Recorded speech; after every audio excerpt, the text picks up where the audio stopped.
What's Good Miami Beach is sponsored by noted plastic surgeon Dr. Baruch Jacobs and the Miami Beach Cosmetic and Plastic Surgery Center. Dr. Jacobs has been referred to by the New York Times as a plastic surgeon who keeps Miami Beach beautiful.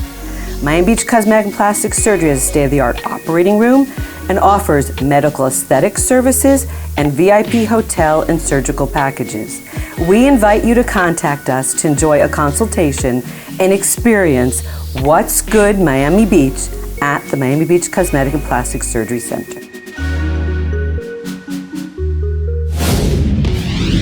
Hey, what's good, Miami Beach? I'm Jerry Libben, proud to be President and CEO of the Miami Beach Chamber of Commerce. Our show is devoted to bringing information to you, the residents and tourists, about what is happening, what's good that's happening in our city. Lots of news is brought to you every day about things that are maybe not quite so good. So we wanted to devote the entire show of what's good, what's happening in the hood. Today, I'm very happy to welcome Rich Walczak, Executive Director of Miami Beach Pride. Rich has an international background in events management and a keen understanding of the LGBTQ+ community. Rich leads Miami Beach Pride's efforts to strengthen LGBTQ+ voices and celebrate diversity across the city of Miami Beach. He also has a Master of Communications and Journalism and a Master of Public Relations and Advertising from Bond University in Queensland, Australia. I've been there. He earned his Bachelor's in Business Administration and Digital Media from Albright College in Reading, Pennsylvania. Rich, fantastic background. Welcome to the show. Thank you for having me. So, before joining Miami Beach Pride, tell us a little about your background. I understand you were in Savannah, Georgia. Yes, I was the festival director for Savannah Pride down there for 3 years. Okay. And what did you do before Savannah, or was that when you were graduating with your degrees? No, before that I worked in the music industry out in Los Angeles. Did about 5 years out there, and before that I was over in Australia for the... And what brought you to Miami Beach? Was there an opening for executive director, or you moved here and then it happened? Or? No, I specifically applied for the job. It took about 2 months and moved down here within a week of getting hired. So tell me, when was your actual start date? Was it 19? I started October of 2019. An auspicious time. Yeah. So here you are. I mean, this had to be like an amazing, transformation. Mm-hmm. You had to turn on a dime. So all your degrees came in, very handy. So I'm just trying to go through the timeline. So you're hired in October of 19, and you're getting ready to take over and manage what was probably scheduled for, was it January or February? I don't remember when we had Pride. April. Yeah. Okay, because the chamber was in it several years in a row. We had floats and lots of fun, and very proud to be participating. So you hired in October. You got about 6 months to put this thing together. I don't know what condition was it in when you were hired. Were things in place already, or you still had a lot to Things were already build? in motion. My predecessor, Dave Cook, was amazing at bringing things together, so things were already in place. At that time, because Savannah Pride was October, so I was still planning Savannah Pride during my transition of moving here. Wow. So it was a little bit of a crazy time. So now you've got about 6 months to put everything. And when did you learn that we're not having Pride? We were officially canceled about 2.5 weeks before Pride happened. Oh my gosh. Yeah. So middle of March. Yes. When the whole world changed, right? Yeah. I think we shut down the chamber March 15th, and everything went virtual after that. So talk about what you did and how you pulled off, I believe, wasn't it a virtual Pride parade that we you actually did. And what other things you did? So just talk about what went into that. I mean, it must have been a shock, first of all. Right? It was, especially being my first year here, having Pride be canceled for the first time in its history. So we wanted to make sure that we did something for the community. And we weren't the only organization that got hurt through this pandemic. So we started the South Florida Pride Collective.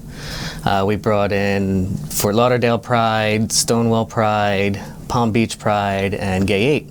We all came together, utilized all the connections we had, pulled in any celebrity talent that was willing to do a shout out, a performance, anything.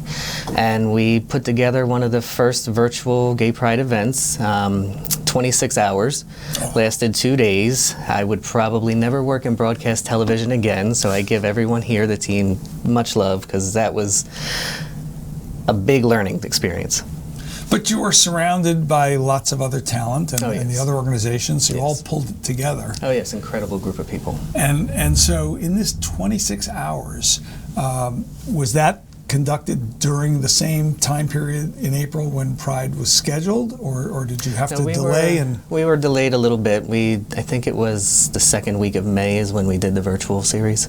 Right. Yeah. Now, as Executive Director of Miami Beach Pride, you also have year-round programming. Yes. Talk to us a little bit about that and what kinds of programming, because I think people understand more the parade. Mm-hmm. So if you're not, involved actively, you may not know about some of the great programming. So let's talk about. A lot of people know us for the festival and parade. Traditionally, our year-round programming hasn't been as heavy. That is something that we have changed. Gearing up, we are launching our scholarship program. We're expanding on those. We want to do a live concert series, which we are curating something for the holidays, so stay tuned for that. Okay. We want to start promoting more social justice issues. We're doing a lot of new events during Pride Week that'll kind of kick off year-round programming. But we want to start doing more for the community. So, two things I'd like to follow up on. We formed about almost 2 years ago now, a DE&I Council, Diversity, Equity, and Inclusion.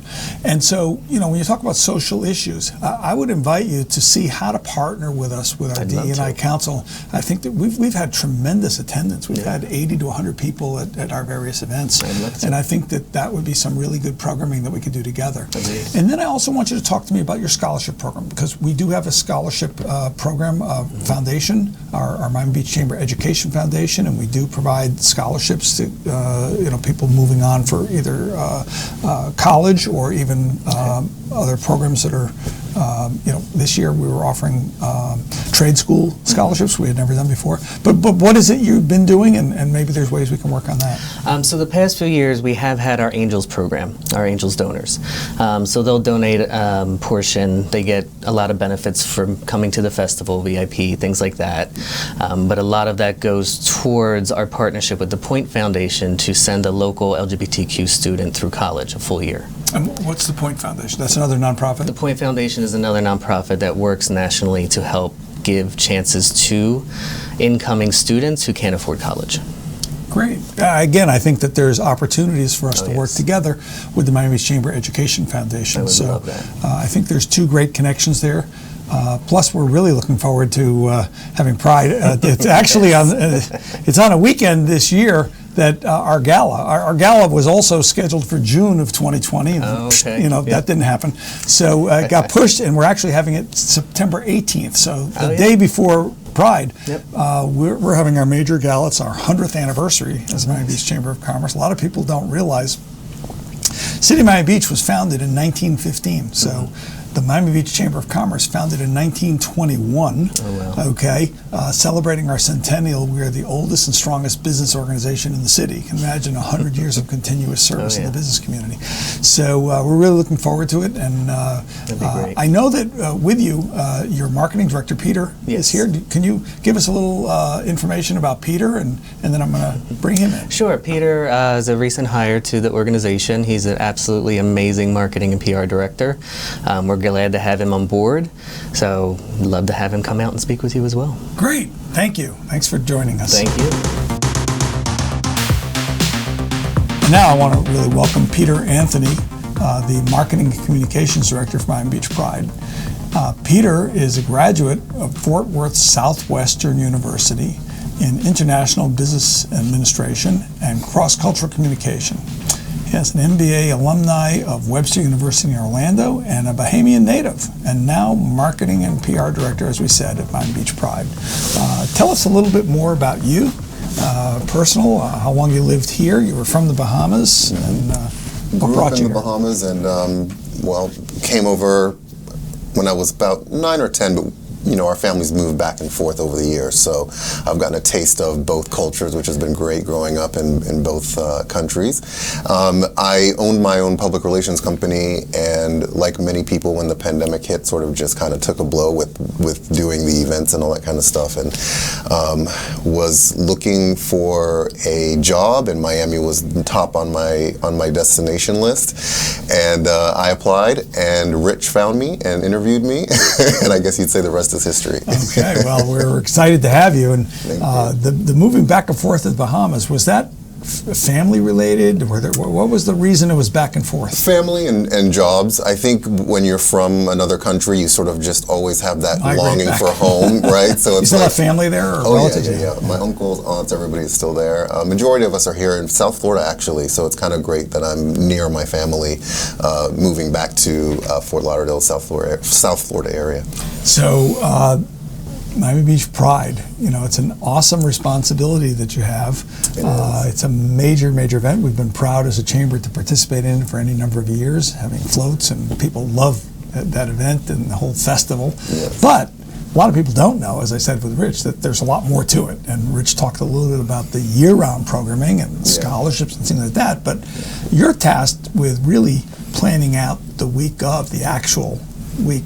Talk about all the things leading up to and the parade, and tell us what's coming. So one thing that Rich has done since he's been here has really expanded on that week of programming that we have during Miami Beach Pride. So this year it's going to be from September 10th through 19th, with the festival and parade falling on the 18th and 19th. So from the 10th to the 18th, we've got 8 days of amazing programming, including pool parties. We're going to do a queer art showcase where we're going to showcase a lot of the LGBTQ talent that we have right here in our city, which is an amazing first time inaugural event that we're going to have.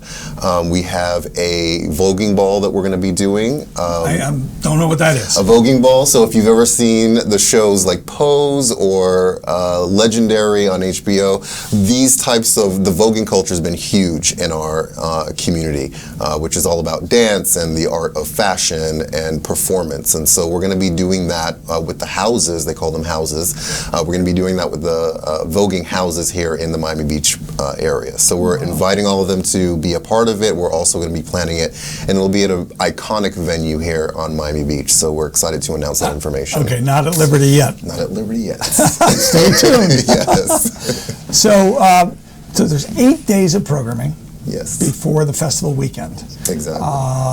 What would you say the number of participants you expect over the entire period of the really 8-9 days? How many participants are you expecting? So historically, we've had around 150 to 170,000 people that hit the city for Miami Beach Pride. With the pandemic, and I think what I'm saying is cabin fever, we're anticipating a little bit more this year. We're hoping we hit that 200 plus mark.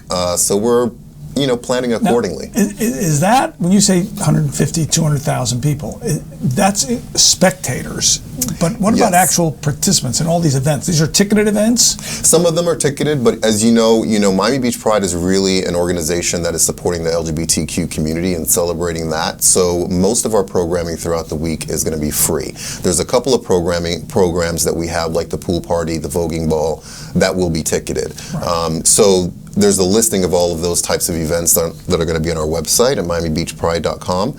But the majority, like the festival and parade, our iconic events, are going to be all free for the community. So we invite everybody in the Miami Beach area to come out and participate and have a great time with us. And I'm sure that people from across the bay, because we've been there, we've seen just immense crowds. Yes. All along Ocean Drive. Is the route going to be the same, basically starting at 5th Street? Yes, the route's going to be the same. The beach and right in Loomis Park area, so it's going to be the same, but maybe more. Same but better. Same but better, exactly. So we're excited, yeah. Well, thank you so much for joining us. We're really excited and invite you to keep the chamber in the loop with Danny and Charlotte. Make sure that, Danny is our public relations and communications vice president, so please keep in touch and make sure that we have the information to post, and Charlotte is our social media person, so we want to make sure that we do our share in spreading the word and getting people aware of every single opportunity to participate. So really excited. Awesome. And welcome to Miami Beach. You are part of What's good? Thank you. Miami Beach. Thanks for you so joining much. us. And I want to remind everybody to catch our shows every Friday live on the Miami Beach Chamber's Facebook page at noon. And remember to follow us on Facebook and Instagram. Stay up to date on our show lineup and what's coming, and tag us and share What's Good Miami Beach.